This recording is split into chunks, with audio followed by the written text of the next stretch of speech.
வாங்க இன்னைக்கு நம்ம சூப்பரான லெமன் ரைஸ் எப்படி பண்ணுறதுன்னு பார்க்கலாம். ஃபர்ஸ்ட் அதுக்கு நான் நல்லெண்ணெய் தான் எடுத்துருக்கேங்க. பொதுவா புளியோதரை, லெமன் ரைஸ் நல்லெண்ணெயில பண்ணி பாருங்க. லைஃப் கூட கொஞ்சம் வரும். நல்லா கெட்டு போகாம ஸ்மெல் அண்ட் ஃப்ளேவர் நல்லாயிருக்கும். ஸோ நல்லெண்ணெய் எடுத்துட்டு நல்லெண்ணெய் சூடானதும் கடுகு, உளுத்தம்பருப்பு, கடலைப்பருப்பு போட்டு நல்லா தாளிச்சுட்டு 2 வத்தல் சேர்த்து, அதாவது காஞ்ச மிளகாய் சேர்த்து நல்லா வதங்கினதும் கூடவே 2 பச்சை மிளகாவும் சேர்த்துக்கோங்க. பச்சை மிளகா வந்து நல்ல ஃப்ளேவர் கொடுக்கும். கண்டிப்பாக நீங்கள் ட்ரை பண்ணி பாருங்கள். அப்புறமா பொடியாக நறுக்கின இஞ்சி, பொடியாக நறுக்கின பூண்டு 2யும் போட்டு நல்லா வதக்கி விடுங்க. பொதுவா இதெல்லாம் நீங்கள் அவாய்ட் பண்ணால் பொதுவா நார்மலா பண்ணும்போது நம்ம அந்த பூண்டு, இஞ்சி, பச்சை மிளகாலாம் போடுறதில்ல. பட் நீங்க இந்த மாரி ட்ரை பண்ணி பாருங்க. நீங்களே ரிசல்ட் டிஃப்ரென்ஸ் பார்ப்பீங்க.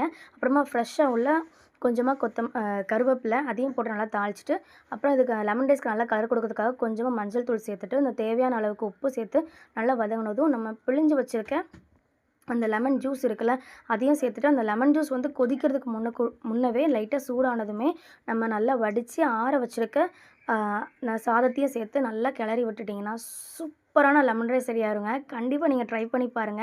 இந்த லெமன் ரைஸ்க்கு பொதுவா நம்ம உருளைக்கிழங்கு வறுவல் எடுத்துட்டு போவோம். இல்லனா அந்த வத்தல், கூழ் வத்தல்னு சொல்லுவாங்கல்ல, அதெல்லாம் எடுத்துட்டு போவோம். வடகம் அதெல்லாம் நல்லாயிருக்கும். நான் இன்னைக்கு வந்து கரண்டி ஆம்லெட் தான் பண்ணியிருக்கேன். கரண்டி ஆம்லெட் ஆல்ரெடி நம்ம சேனல்ல போட்டிருக்கோம். அது எப்படி இருக்குன்னு பாருங்க. தம்பி கரண்டி ஆம்லெட் தான் நல்லா விரும்பி சாப்பிடுவான். ஸோ அதுக்காக அவனுக்கு பண்ணி லஞ்ச் பாக்ஸில பேக் பண்ணி கொடுத்தாச்சு. இந்த